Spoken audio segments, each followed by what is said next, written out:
Ya, Assalamualaikum warahmatullahi wabarakatuh. Alhamdulillah, setelah kita telah selesai mengagihkan kotak infak kepada wakil-wakil penerima tetap bulanan Muslim Malaysia untuk daerah Pasir Putih. Dan kita harap kotak infak yang diterima oleh penerima-penerima tetap bulanan Muslim Malaysia untuk seluruh daerah Pasir Putih ini dapatlah memberikan manfaat dan juga meringankan sedikit beban yang ditanggung oleh penerima-penerima tetap bulanan Muslim Malaysia ini.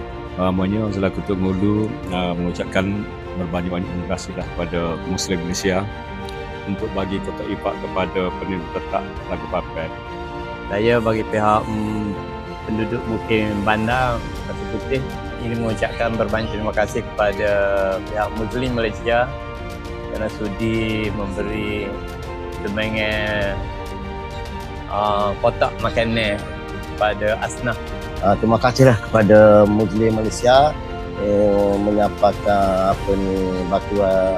Saya ni penghulu Kampung Kolam Isu mengucapkan banyak terima kasih kepada Muslim dan memberi bantuan kepada asnaf dapur kita selama 2 orang ni. Terima kasih kepada Muslim Malaysia dan kepada penyumbang-penyumbang yang menderma. Saya mewakili Muslim Malaysia ingin mengucapkan jutaan terima kasih kepada penyumbang-penyumbang di luar sana kerana tanpa derma dan semangat anda, mungkin misi kami di Muslim Malaysia ini tidak dapat dijalankan. Jadi, teruskanlah menyumbang kerana semangat anda mampu meringankan beban asnaf-asnaf yang memerlukan di luar sana.